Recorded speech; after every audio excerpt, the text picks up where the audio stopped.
Good morning, YouTubers. Good morning, good afternoon, good night, depending on where you are. If you are watching this video, depending where you are in the world, thank you very much for tuning in today. This is going to be my Justice League non-spoiler video. I just want to first of all start by saying, being a DC and a huge Batman fan overall, the film could have been great. Should have been great, especially with the budget that they used for this movie. Now, I believe originally with the Zack Snyder, when he was directing it to begin with, of course, he stopped midway due to a tragedy within his family. But they spent 150 mil overall, and then they did a few new shots, and they overall spent 300 million. 300 million on this movie. It should have been epic. Now, of course, there's various different versions of the Justice League, and there's so much more that Warner Bros. Can do moving forward.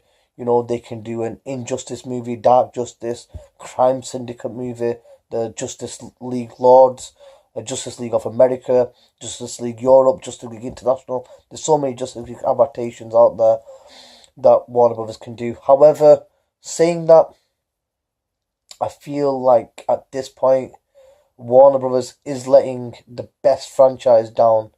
Of course, Marvel is doing great movies. I've not seen Thor Ragnarok. I've heard fantastic things.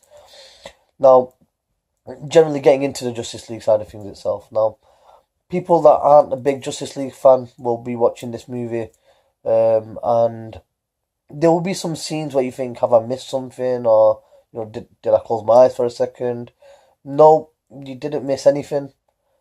The storyline is fine to a certain extent, but because I think they did the theoretical cut, and the original movie was due to be like 3 hours long, and they cut it down to 2 hours, just like they did with Batman vs Superman. When I watched that first of all in the movies, I didn't like it as much as the Ultimate Edition. I thought the Ultimate Edition was great, and it ended up being a brilliant movie to me once I rewatched the film again in the Ultimate Edition.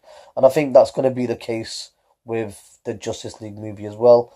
I think the theoretical cut was too short for such a great movie. Viewers and DC fans and the general fans around the world would have been happy to watch a great 3 hour movie rather than a mediocre, okay 2 hour movie. For the first time we've seen Justice League on the big screen. Make sure, of course, if you do go to watch this movie over the weekend, or if you're going watching it next week, that you stay till the end. There are 2 Easter eggs there for you, which to me I thought was brill. The Easter eggs after the movie, in comparison to the whole movie. But I'm not saying it's a bad movie. I'm just saying it could have been a whole lot better. Just like if they would have followed the complete Frank Miller version of Batman vs Superman. And I think Batman vs Superman should have come out after this movie, or maybe after a couple of more movies, and then they would have done the Frank version Miller of Batman vs Superman. And I think that would have been great. They made it more dark, gritty, and the storyline would have come together fantastically. But it didn't. But it's fine. I think Disney should be looking at buying the rights to the DC universe from Warner Brothers, because I just don't think Warner Brothers are making the most of the franchise, making the most of what listen to the fans, Warner Brothers, listen to the fans. We know what we need. The animated movies are always brilliant. Well, 90% of the time. Maybe follow that. Follow some of the animated movie storylines and turn it into a live action movie. Moving forward from here, Justice League Part 2, if you're going to be doing it, then take your time. You're not. I feel like Warner Brothers feels like they're in a race with Marvel, but it's not about winning the marathon. It's about winning the complete race at the end, and I think that's what they should be concentrating on. Again, like I said, it's not a spoiler. There are some great scenes. The CGI, 300 million budget, and you've got the CGI the way it is. Steppenwolf looking like he was. Maybe not. maybe you could have done a lot more with the CGI. You could have made it a lot better looking.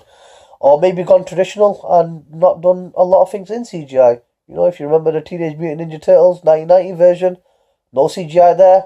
Brilliant film. True to the comics, true to the cartoons, and it was a fantastic movie, just like this could have been, should have been, in all honesty. Now, go to watch it, you know, give your support.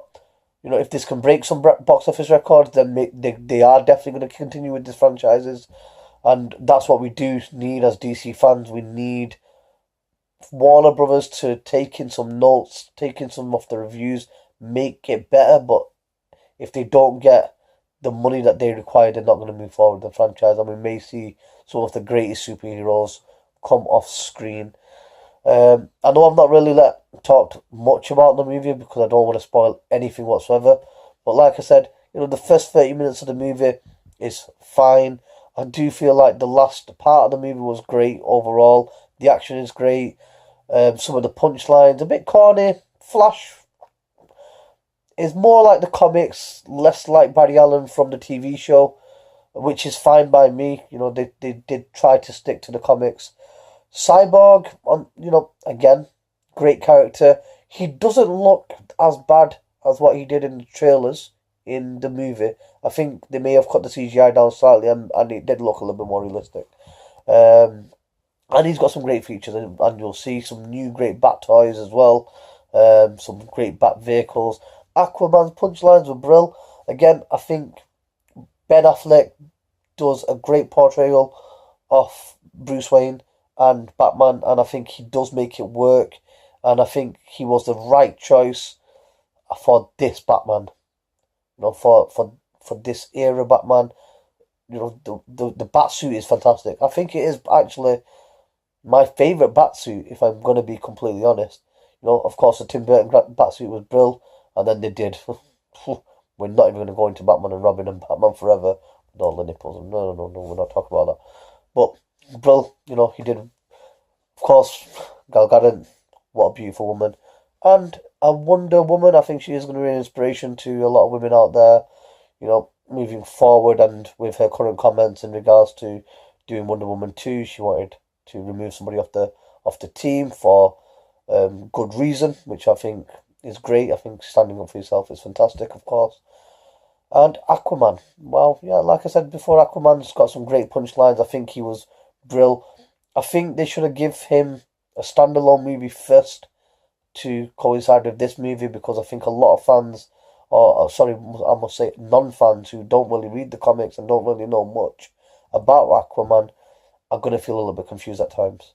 However, they do give you a little bit of a backlog, but not as much as what they could have done or what they actually should have done, you know, to get a good grasp of this movie. They are heading in the right direction, but they're just not there yet. I'm hoping moving forward, you know, I think when they make the Flash standalone, I think that would be brilliant. I think Aquaman standalone should be fantastic. You know, they make sure you get some of the best characters in there. Black Manta must be in, of course, the Aquaman movie. Gorilla Grodd maybe for the Flash movie.